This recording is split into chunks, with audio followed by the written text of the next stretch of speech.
Hello, good evening. Can you hear me? Is this better? Is this better? Is this better? Can you hear me now? There. I'll try it. There we go. That's a good spot. All right.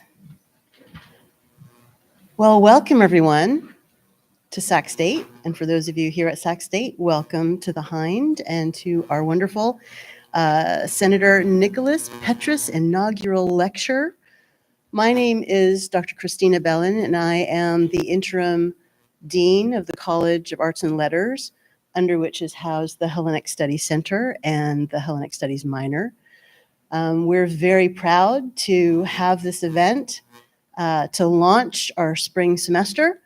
This kind of event is always a wonderful opportunity for our students and for our colleagues and for our community to come together to learn about real-world challenges, real-world problems, and together form assessments and strategies and think about how we can build a better world and a better place, beginning right here at Sac State and in our Sacramento community. So we're very pleased to have this opportunity.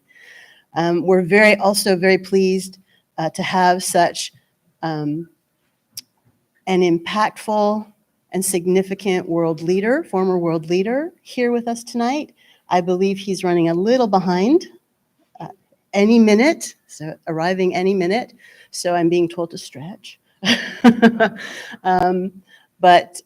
also our Sac State President, Luke Wood, is also running a little bit behind. So hopefully they will arrive at the same time. But again, we're very pleased to have you here. I would like to hand the microphone over to Dr. Katerina Lagos for a little bit of clarification and presentation of the Hellenic Studies Center, the Sakopoulos collection, and what this series is going to hold for the coming semester. Thank you very much for coming.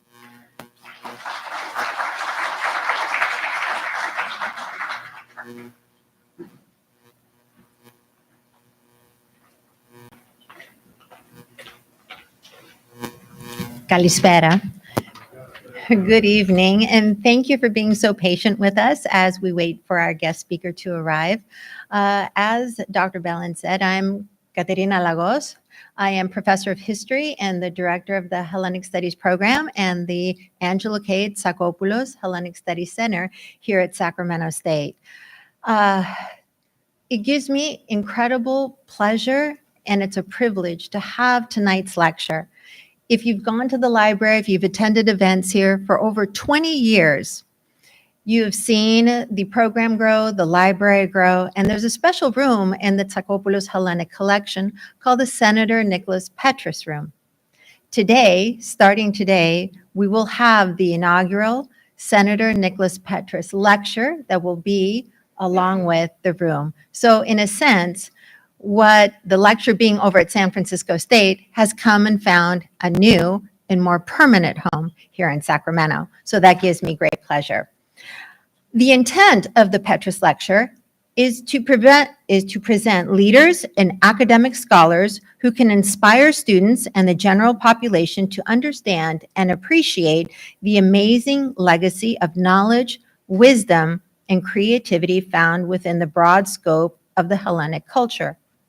The lecture series is named after the late Senator Nicholas Petris, who was a dedicated public servant of exceptional character and integrity, who embodied the very best qualities of Hellenism, and who was instrumental in establishing, along with the late and great Professor Thanasis Maskaleris and the benefactor Angela Kate Tsakopoulos.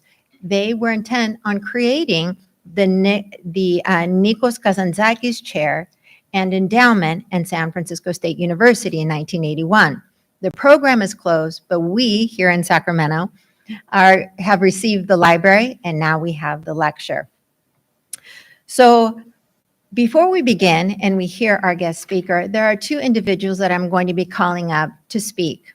The first is Catherine Tsakopoulos, and she is part of the Tsakopoulos Investment Group, and she has a very special relationship to Senator Nicholas Petris. She will be talking about his life a little bit and something personal about herself and her connection to the late Senator Nicholas Petris. So please join me in welcoming Catherine Tsakopoulos.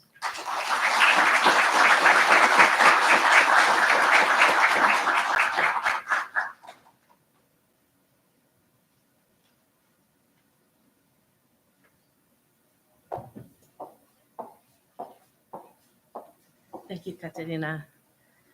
Good evening.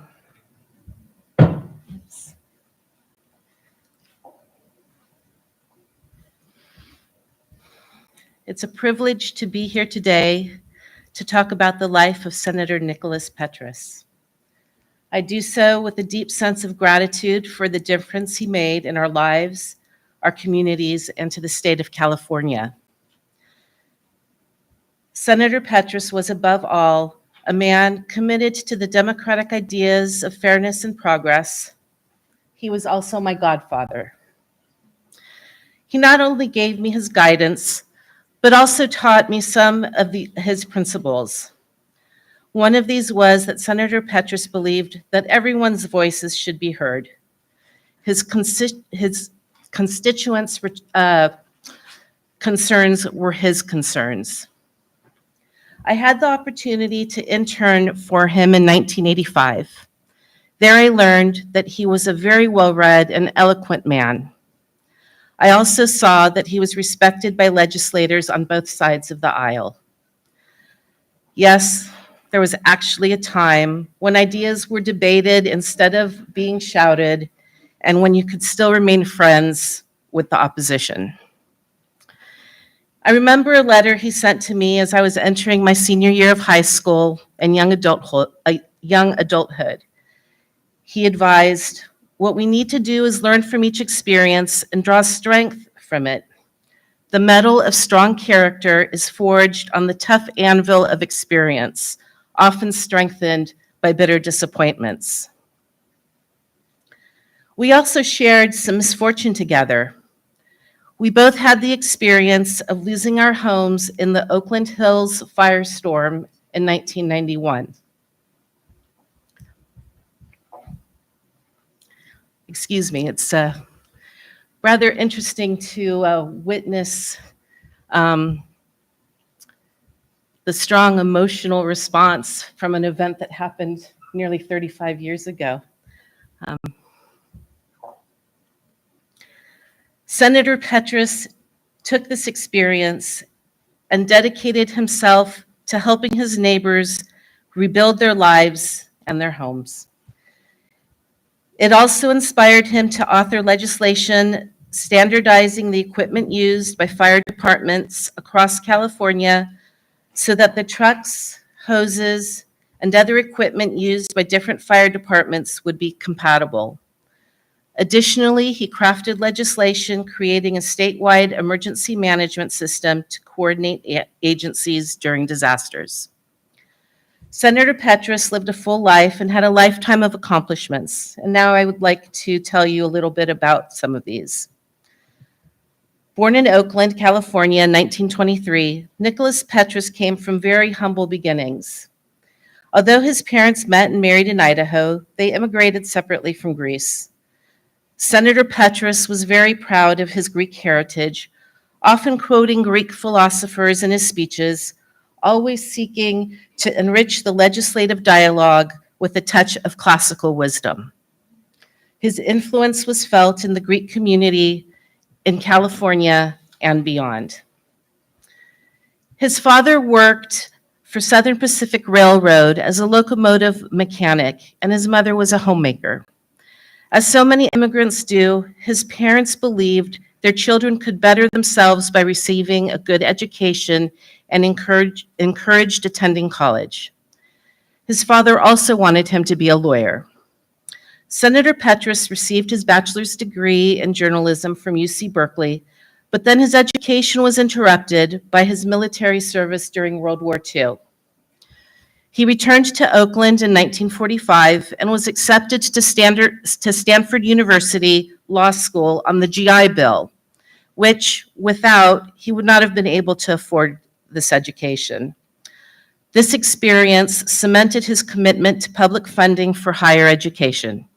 As a legislator, his contributions to the expansion of the University of California system were significant, driven by his belief in education as a fundamental right and a tool for social mobility.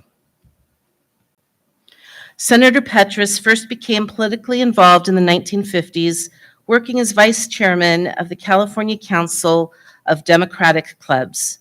This council promoted the principles of the Democrat Party and recruited people to run for local and state offices. In 1950, he was asked several times to run for office and declined, but finally in 1958, ran for and was elected to the California State Assembly. In 1966, he was elected to the California State Senate, where he served until 1996, when term limits forced his retirement. Senator Petris was a staunch defender of the environment at a time when such advocacy was not yet mainstream. He was also instrumental in efforts to protect the San Francisco Bay from overdevelopment. For example, he co-authored legislation which established the San Francisco Bay Conservation and Development Commission. This was not just about preserving natural beauty. It was about safeguarding our future and understanding the intrinsic link between environmental health and human welfare. His environmental activism, however, did not stop there.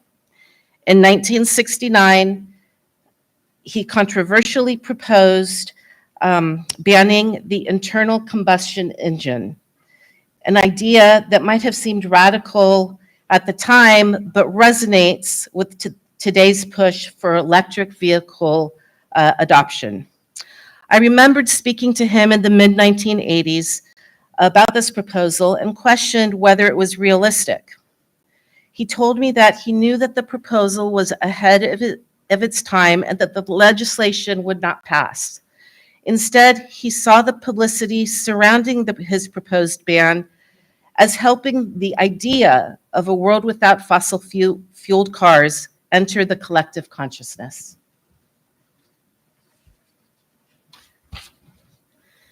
In short, Senator Petris was not afraid to stand alone if his principles demanded it.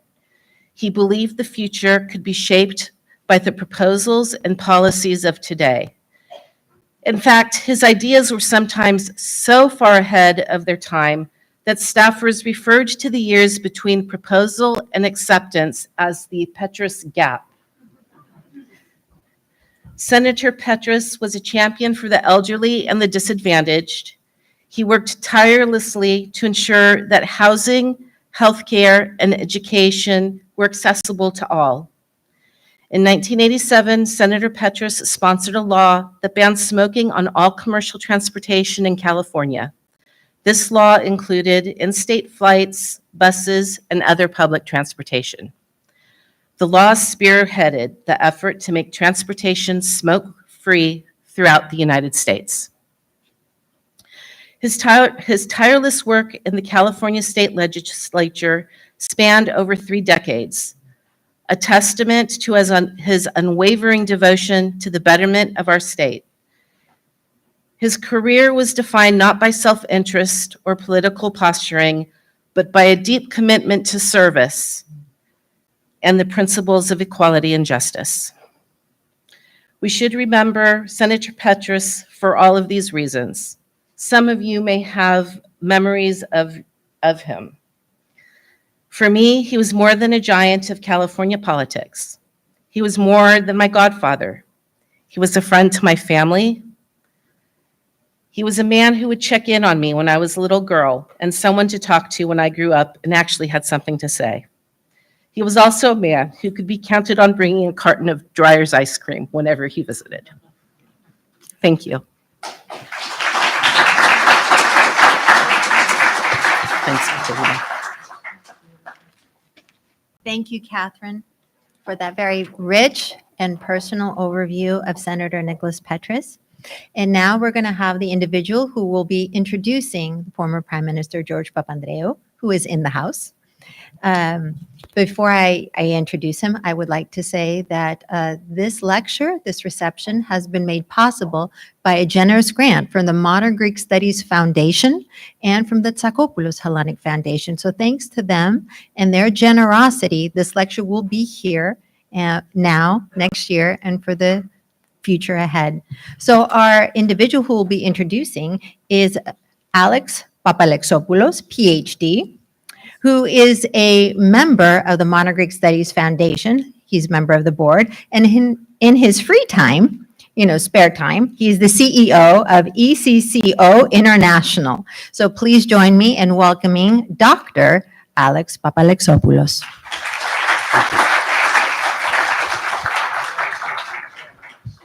Thank you, Katerina.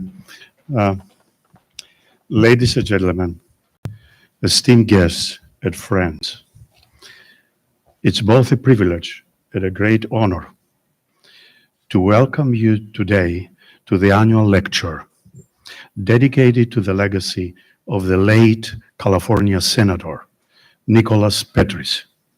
Nicholas Petris was a statesman whose life and work embodied an unwavering commitment to public and selfless service, social justice, and the pursuit of equality for all. These values are more important now than ever. Today, we honor a man who dedicated his life, and he believed that public service can improve the life of people.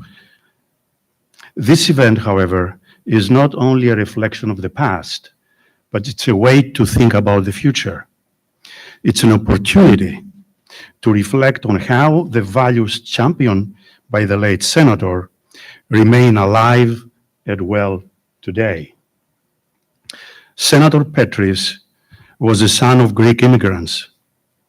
He was a trailblazer of the California's political landscape, advocating to the marginalized and championing causes that have left a lasting impact on our state and beyond.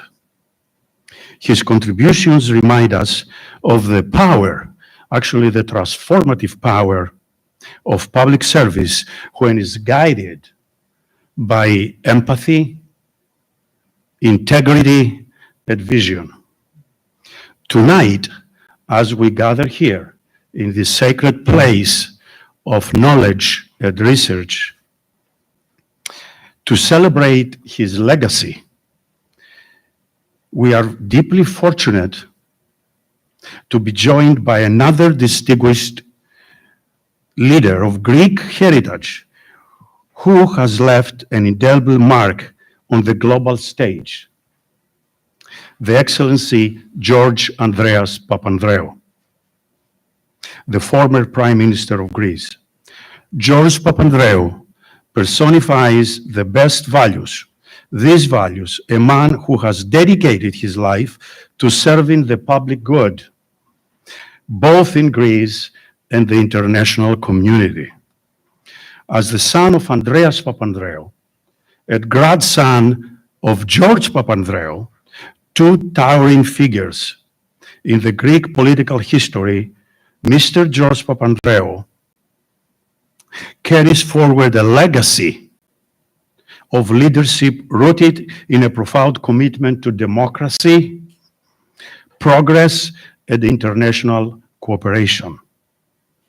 I personally have very fond memories from my young days as a high school student when George Papandreou's father, Andreas Papandreou, formed the Pan-Hellenic Socialist Movement, PASOK, on September 3rd, 1974, after the fall of the military junta from 67 to 1974.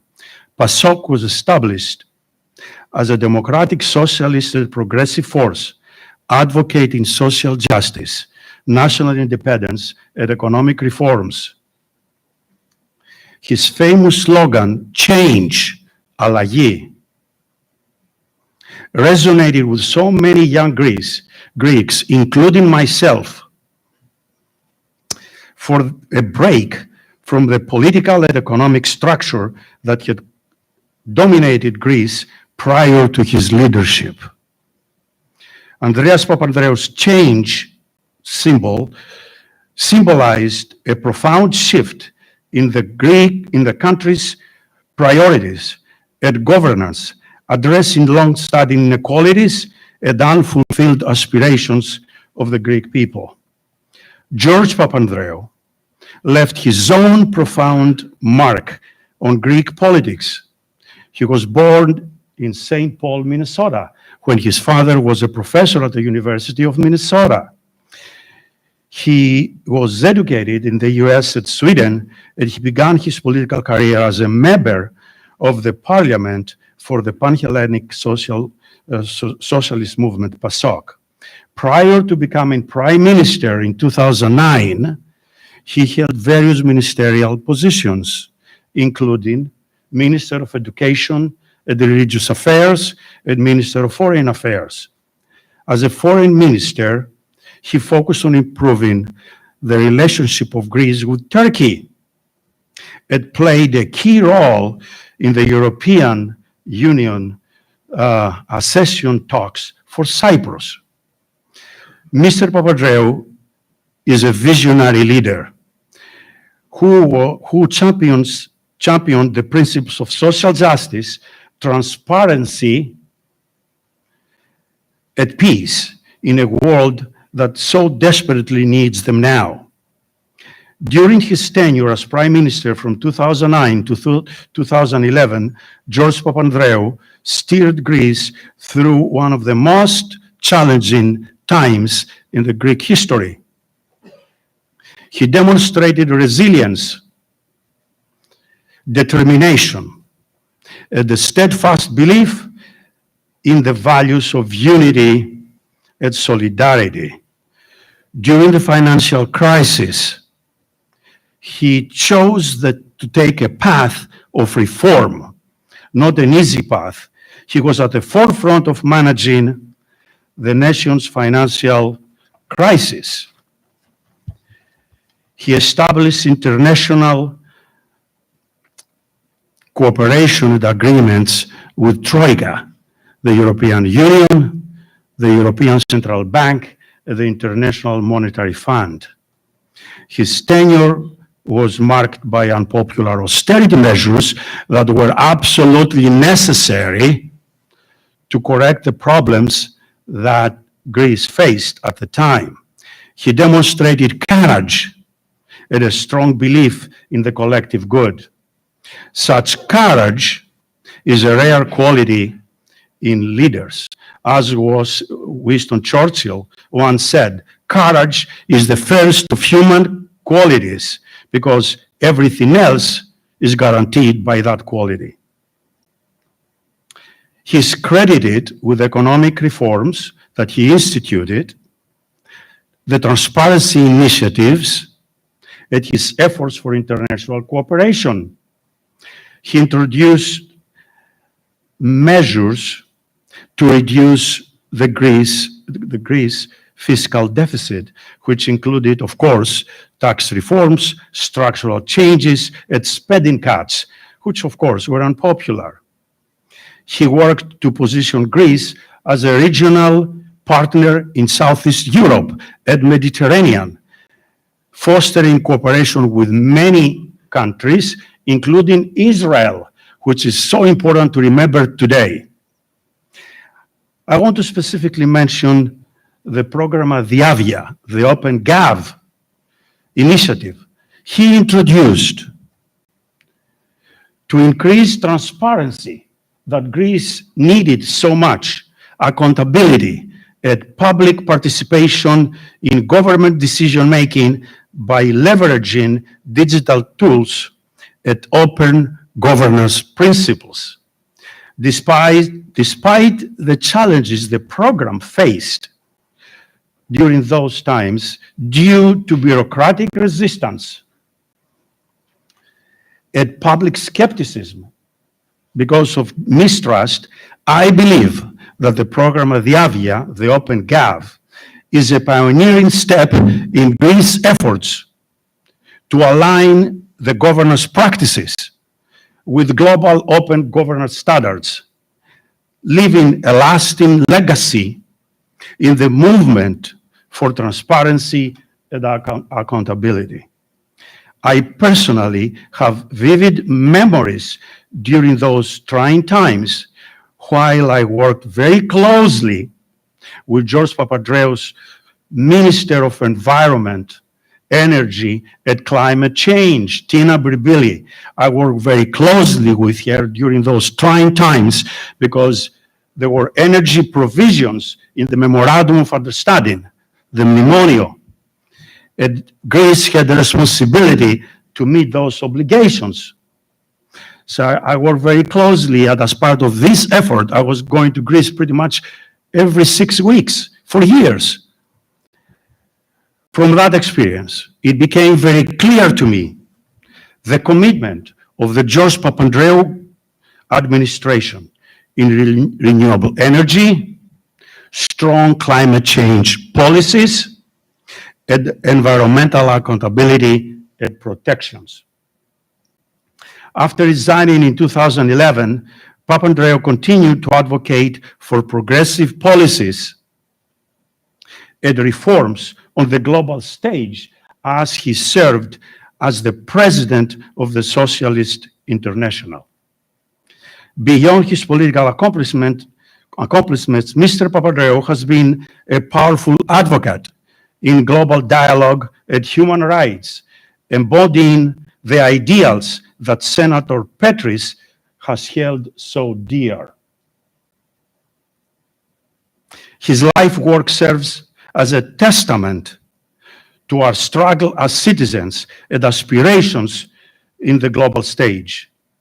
Through his initiatives on green development, combating inequality, and fostering international cooperation, he has shown that leadership has no borders.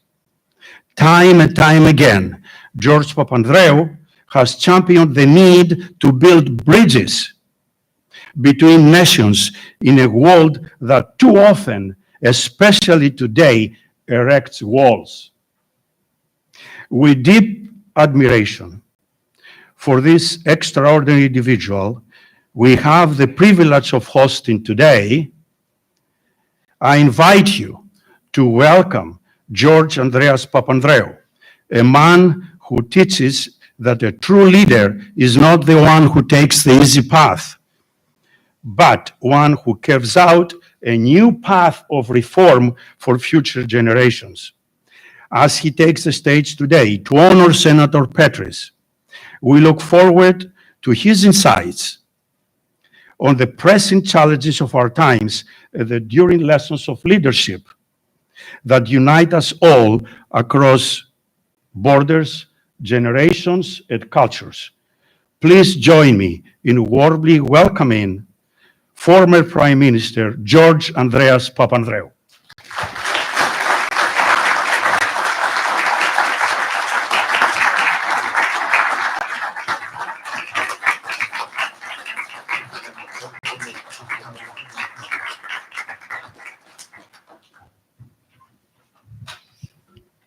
Alex, thank you very much for those very kind words. Ladies and gentlemen, as someone who comes from Greece, a land that also experienced this devastation of wildfires, as one who also grew up in this beautiful state of California, I stand before you with a heavy heart. I've been watching the apocalyptic images of the Southland with pain and with empathy. As communities battle the flames, I also recognize the resilience of the Californians amidst the horrific loss. To those who have suffered loss, my thoughts and prayers are with you. May you find solace, strength, and support in these challenging times. I must also begin with the loss of a different sort. This month saw the passing of former Prime Minister Kostas Simitis. He was among my father's closest collaborators and effective one indeed. But he also was a man of principle and vision.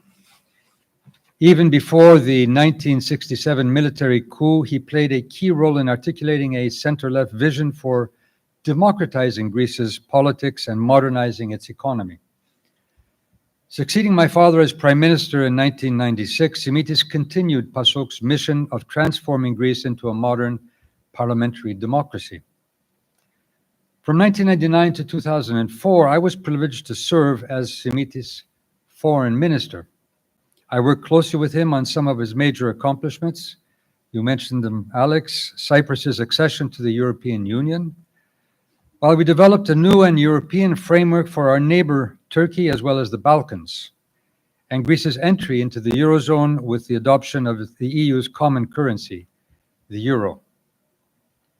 Let me begin by thanking the Modern Greek Studies Foundation, the Sacramento State Hellenic Studies, and Angelo Tsakopoulos. Where's Angelo? There you are. Over the years, I've always admired Angelo's unswerving commitment, tenacity, and energy in supporting Greek causes and initiatives that highlight Greece's rich culture and history. In doing so, Angelo has contributed immensely to both Greece and the US, as well as our bilateral relations. So Hellenism recognizes your everlasting work.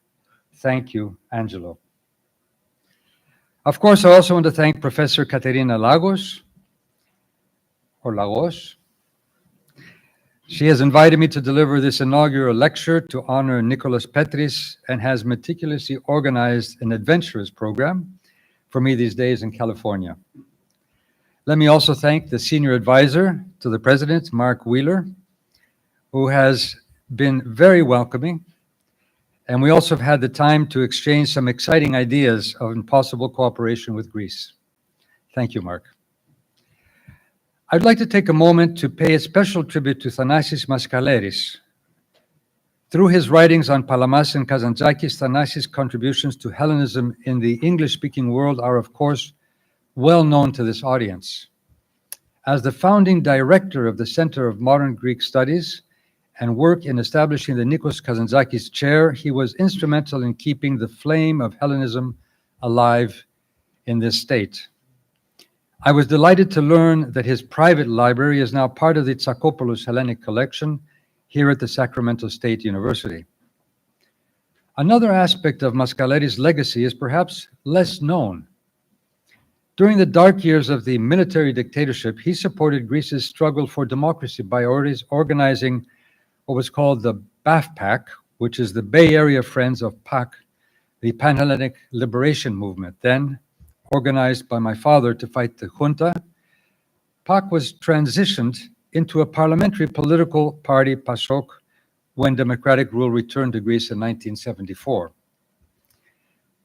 That as a member of the Papandreou family, I was invited to deliver the Nicholas Petris lecture was more than just an honor.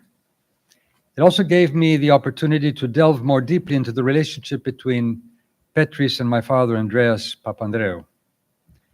Politically speaking, the liberal values that animated their politics was a common denominator. Both men were committed to advancing policies that benefited what Petris called the underrepresented. Andreas, in much the same spirit, used the term the non-privileged, in Greek the mi pronomiouchi. This became one of his main political slogans as he campaigned around Greece. A prime example of their commitment to the underrepresented and the non-privileged was the priority they gave to health. Healthcare was a priority, and as Andreas put it ahead of Greece's 1981 elections, «Μπροστά στην αρρώστια και το θάνατο δεν υπάρχουν πλούσιοι και φτωχοί. In face of illness and death, there are no rich or poor». In power, PASOK carried out its promise. We established an extensive network of hospitals, clinics, particularly in the rural countryside areas where doctors were few and far between, thus providing universal coverage under a national healthcare system. In California, Petris earned a reputation over his 3 decades in the state legislature as a consequential fighter for reform of healthcare services, including mental health. His legacy in advocating for public access to affordable, quality healthcare inspired the creation of the Nicholas Petris Center on Healthcare Markets and Consumer Welfare at the University of California in Berkeley. While we are talking about history, these issues remain more relevant than ever before. In Europe, this financial crisis, the financial crisis which I had to deal with of some years ago, took its toll. Robust and accessible universal health care was a key target and victim of austerity measures, and the signs of weakening health provision on our continent became more than apparent during the COVID pandemic. It is indeed one of the reasons for an upsurge of frustration, which feeds into the ultra-right demagoguery. The same shared principles were also apparent in their common concern for the environment, as Catherine mentioned earlier. In PASOK's founding manifesto, Διακήρυξη 3 September, the Declaration of the 3rd of September, we find for the first time a Greek political party declaring environmental protection to be a basic priority. That was 1974. In this, Nick Petris was ahead of Andreas. In 1969, he introduced a bill in the state senate outlawing the internal combustion engine as a means of automotive propulsion. He repeatedly did so year after year. Petris' repeated introduction of the bill exemplifies the power of persistence in effecting cultural and legislative change. Although his idea was not immediately embraced, it served as a reminder of the importance of advocating for long-term benefits, even when faced with immediate resistance. This put him miles ahead of the then American public opinion. As recounted by Martin Huff, his close colleague, his bill inspired a political cartoon depicting him as Don Quixote, on a horse, tilting at the internal combustion engine shown hanging at the end of his lance. While his insistence and understanding of the consequences on the environment might have been an inconvenient truth for many, it introduced into public discourse an issue that has now assumed urgent proportions for all of us.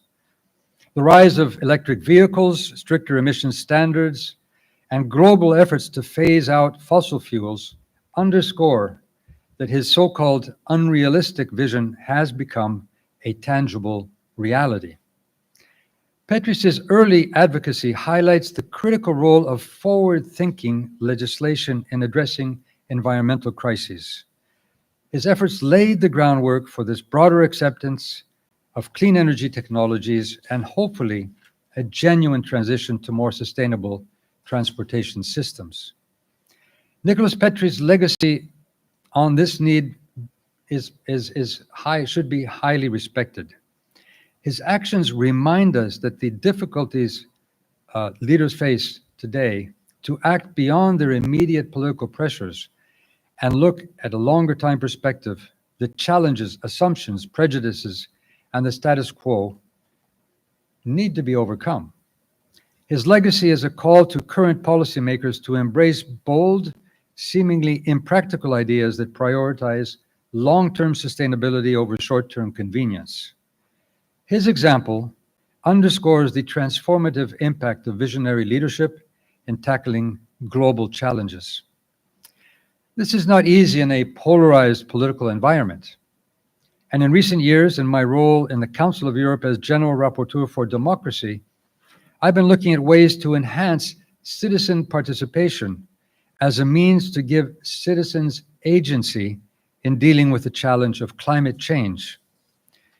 In the end, fighting climate change will need comprehensive and holistic changes in most aspects of our daily lives. And this can only be done, I understand as a leader myself, it can only be done with the daily participation of our citizens where they own the process themselves. In sum, Nicholas Petris' advocacy was not only ahead of its time, but also instrumental in bringing environmental concerns to the forefront of public policy. Progressive principles were not the only thing that Petris and Papandreou shared in common. They also shared California, and more specifically, the experience of living in the beautiful San Francisco Bay Area. I can remember as a kid, when walking with my father on the Berkeley campus, we came across a number of students wearing long white robes and sandals. I said, "Hey, Dad, is that what ancient Greeks look like?" "Who are they?" He said, "They're called the Beatniks, a movement that inspired authors such as Jack Kerouac and Allen Ginsberg against the consumerist society of the time." And in those same years, in the 1960s, Nicholas Petris' school, McClymonds High School, located in West Oakland, became a hub of civil rights activities. In 1962, the Afro-American Association sponsored the Mind of the Ghetto conference at the school, featuring a speech by Dr. Martin Luther King. The event was attended by prominent figures such as Malcolm X, Muhammad Ali, and Huey P. Newton. So, of course, the Bay Area was a breeding ground, so to speak, for the political careers of both Nicholas and Andreas. But let me mention a few personal facts that give context to this aspect of their relationship. In 1955, our family moved to Berkeley when my father joined the faculty of the University of California Economics Department. I was just 3 years old, so my own memories of this period are of a child. I can assure you, it was a wonderful childhood, with both a sense of freedom, but also a warm community in the hills and neighborhoods of Berkeley's north side at Corona Court, where our home was. For my father, California, in a certain sense, is where it all began. The year after he joined Berkeley economics faculty, he became department chair. As I was attending Berkeley Public School, my father decided to travel to Greece on an invitation to set up a center for the Greek economy. So in 1959, he took his sabbatical year in Athens. That sabbatical marked his return to Greece after nearly 2 decades in American academia. There, he saw conditions in his homeland opening for a politics of aspirational change, as Alex said. Drawing on the connections he had established in the American academic world, he established the Center for Economic Research in Athens, today's KEPE. Its purpose was to introduce modern economic expertise and analysis to Greece's efforts at economic development. It was a time when my father was torn between staying in California in an academic career or returning to Greece after many years since his exile from the Metaxas dictatorship in 1940. We went back and forth a number of times. My mother, now 101 years old, despite being a Midwest Chicago gal, was the one that finally convinced him to permanently return to Greece. I remember the trips then. We 4 kids would be thrown into the back of the station wagon, no seat belts, travel for about a week to New York, staying in motels on the way, and after the car was sold, get on the ocean liner, Olympia, for a 2-week trip across the Atlantic to Greece. Beginning in the fall of 1962, I started with fifth grade in the Berkeley public school system, but that school year ended in the summer of 1963, just before our family moved permanently to Greece. Finally, when his father, my grandfather, came to power, on a wave of popular support for social and economic reform, Andreas entered the fray by running for a seat in parliament. A modern-day Odysseus, it was his return to Ithaca. That move, of course, did not end my own connection with California, where I enjoy a rich set of connections and friends whom I share hours of discussion on the challenges facing us in the 21st century. But my focus here is on the relationship between Petris and Papandreou as a chapter in the impressive history of California's Greek diaspora. Coincidentally, in the same period that Andreas began his voyage of return, Nick Petris launched his political career. In 1958, Petris became the first American of Greek extraction to be elected to the California legislature. In January 1959, the year that Andreas took his sabbatical in Athens, Petris took his seat as a member of the California State Assembly for Alameda County. Sometime in these earlier years, the two men met. It's not exactly clear when, but apparently their first meeting took place in Greece rather than California. Over time, they would develop a cordial personal relationship. Then in April 1967, Papandreou's rapid political rise in Greece was brutally cut short when he was arrested, along with thousands of his fellow citizens, in a military coup d'etat. Again, coincidentally, 1967 was the same year that Petris enjoyed a major advance in his political career by becoming a California state senator. In that position, he joined forces with a number of progressive Democrats, including former Governor Edmund Pat Brown, to lobby the Johnson White House for Papandreou's release from prison, where he was being held in isolation. Their efforts were met with success when on Christmas Eve of 1967, Andreas was finally released. I remember, then 15 years old, I remember the day vividly. My mother and I used to visit my father in jail, always with just behind screen bars, with police listening in on every word we spoke. That day, a Saturday, while watching my father behind bars, my mind drifted until I heard wild roars from all the prison cells. I initially thought it was a soccer goal. They were cheering for a soccer goal. Because Saturday we would listen to the game on the prison radio loudspeakers. But I nudged my mother and I said, "Mom, I think I heard Dad's name." And sure enough, a minute later, the loudspeaker repeated that the junta was giving amnesty to everyone, from Andreas Papandreou to the last political prisoner.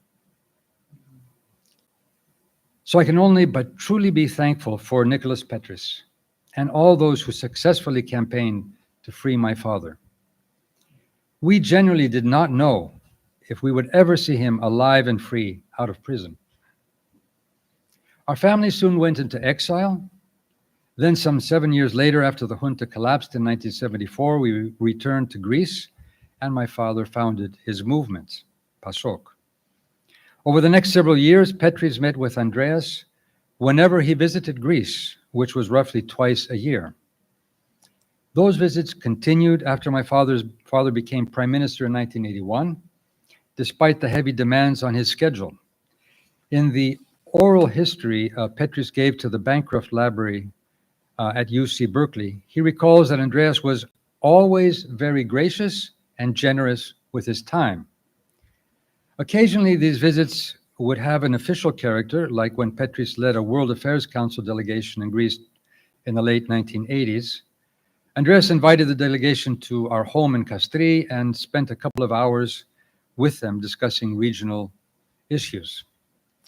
But most of their meetings were informal, often taking place over lunch. As a result, little information has so far been discovered that tells us anything about the specific content of those conversations. But in his oral history, Petris gives us some tantalizing hints. He says, "We had good long bull sessions about the future of Greece and relations with the US," he recalls. Given the intense political passions and exuberant personalities they both possessed, good long bull sessions sounds about right. At the same time, Petris' mention of relations with the US as one of the topics they discuss gives me the opportunity to address an issue that has been a sore point for many diaspora Greeks in the United States. The issue of hostile public feelings towards the United States that afflicted Greek-US relations following the 1974 Cyprus tragedy and the collapse of the junta. I can only imagine the discussions between Petris and my father. Both were progressive, and both had been part of the democratic spirit in the USA. My father had been a leading figure in the Hubert Humphrey campaign in Minnesota. I remember wearing a pin as a kid. It depicted a shoe with a hole in the bottom. That was a symbol of Adlai Stevenson. Both enlisted in the US Armed Forces to fight Nazism. Both believed in America. Yet the experience of the junta and how Greece was seen as a satellite in the Cold War was a jarring experience for my father. He was not anti-American. He was simply asking the USA to live up to its own values. Since then, of course, relations between our two countries have seen a major turnaround. Partly that turnaround is a result, I think, of the dramatically changed circumstances created by the end of the Cold War. I was foreign minister in Greece when we were planning to receive President Clinton. And I had discussed with the US ambassador this need for this historical injury of the US support for the military coup to be redressed. So it certainly didn't hurt that in 1999, President Clinton made the following apology when he visited Greece to the Greek people during that visit. He said, "When the junta took over here in 1967, the United States allowed its interest in prosecuting the Cold War to prevail over its interests, I should say its obligation, to support democracy, which was, after all, the causes for which we fought the Cold War." There was a shift in consciousness. Also in the major segments of Greek society, lessons learned from these events. What the junta and the Cyprus tragedy also demonstrated is that our long tradition of dependency, of our willingness to prioritize the desires and needs of an outside great power, be it British, French, Russian, or American, was an obstacle in the end to realizing our aspirations to live as a free democratic society and a moral equal. This shift of consciousness led Greece to become an important player in the region, which also facilitated the turnaround in US-Greek relations. Greece was not a passive onlooker. Greece was becoming a stabilizing factor, playing a pivotal role in the war-torn region of the Balkans and in the Middle East, unluckily still war-torn. I remember working closely with Madeleine Albright, who understood Greece's understood our understanding of the role of our role and of what was happening in the region. So whenever there was an issue in the Balkans, she would pick up the phone and call me. We also spearheaded the integration of new members, our Balkan neighbors, but even Turkey, into a family of common values. This family is, of course, the European Union. That does not, of course, mean ignoring the realities of the multipolar world we live in, but it does require the exercise of statesmanship focused on the unrelenting effort to reconcile national interests on the one hand with the need for international cooperation and peace based on the rule of law. The critical question for the world today is whether we can transform our multipolar world into a system of a multipolar cooperation. Instead of competition and conflict between the different power centers, can we establish agreements and rules of law that will be respected by all? From my experience and travels to pretty much every corner of the globe, I have found that despite the unique histories and interests of each country and people, there are common needs that are timeless: security, survival, self-determination, a need for community, for freedom, for progress, for prosperity, and a sense of justice. So the challenge of our times is whether these universal values can be realized through peace and dialogue, through an acceptance by all of basic common rules of law, and not the law of the powerful, not the fight for domination.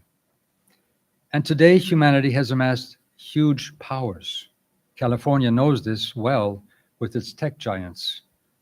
Yet how we use these powers will be crucial for humanity's future.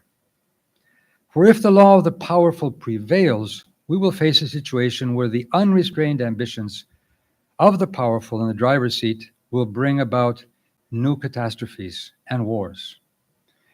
And it will incapacitate us, debilitate us, denying us the possibilities to deal with the actual, real, common challenges of our times, such as climate change and what we've seen now here in California. I want to stress this need for common sense cooperation.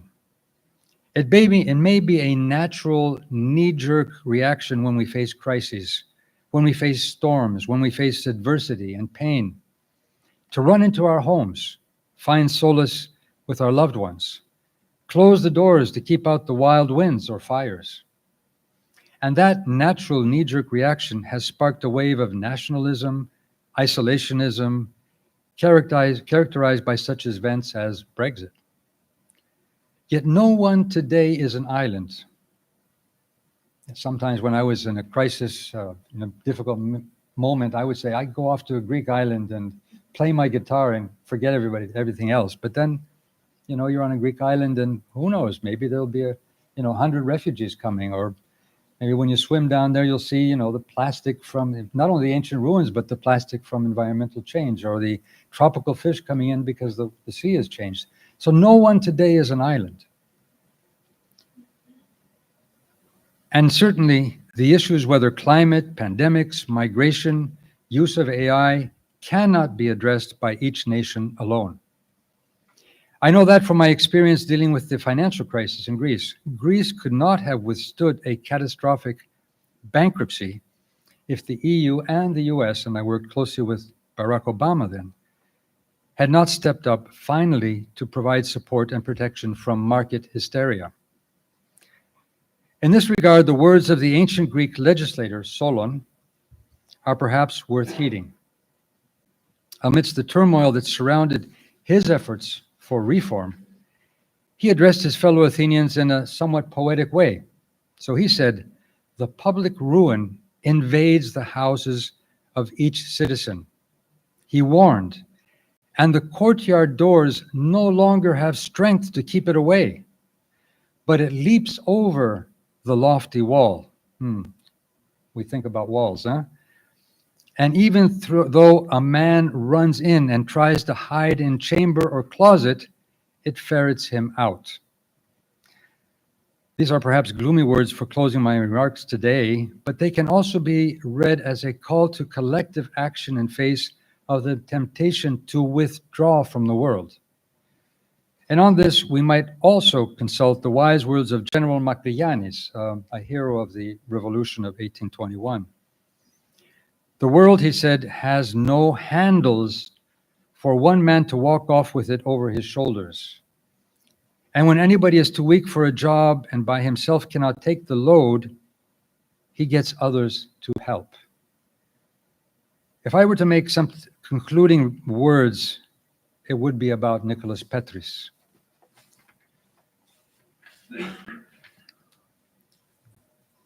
Because when Clisthenes decided to give citizenship to migrants in ancient Athens, Socrates made a proclamation. I think this is also what Nicholas Petris symbolizes. Being Greek is partaking in Greek education. In other words, he defined being Greek not in any racial terms, but being good Athenian citizens was to aspire to and practice Greek values. As a Greek of the diaspora, Nicholas Petris believed in the value of education. He fought for the expansion of the university system and access to it. I'm sure he saw education as building blocks for strong character and good citizenship. He himself not only made it in the USA, but lived up to what he certainly saw both as Greek and American and ecumenical values. He stands as a testament and a challenge to us all to continue to strengthen bonds throughout Hellenism, to understand Hellenism as a contribution towards a more humane, more just, more peaceful, more democratic, and sustainable world. Thank you very much.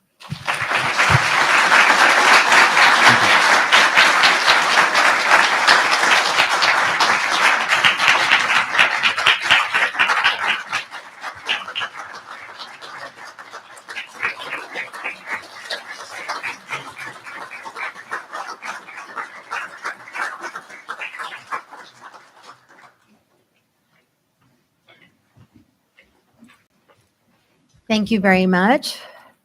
I would like to invite all of you. We have a reception where you could say a few words and greet Papandreou, the Ingrained Cafe. So when you go out to the left, there's a reception waiting for all of us.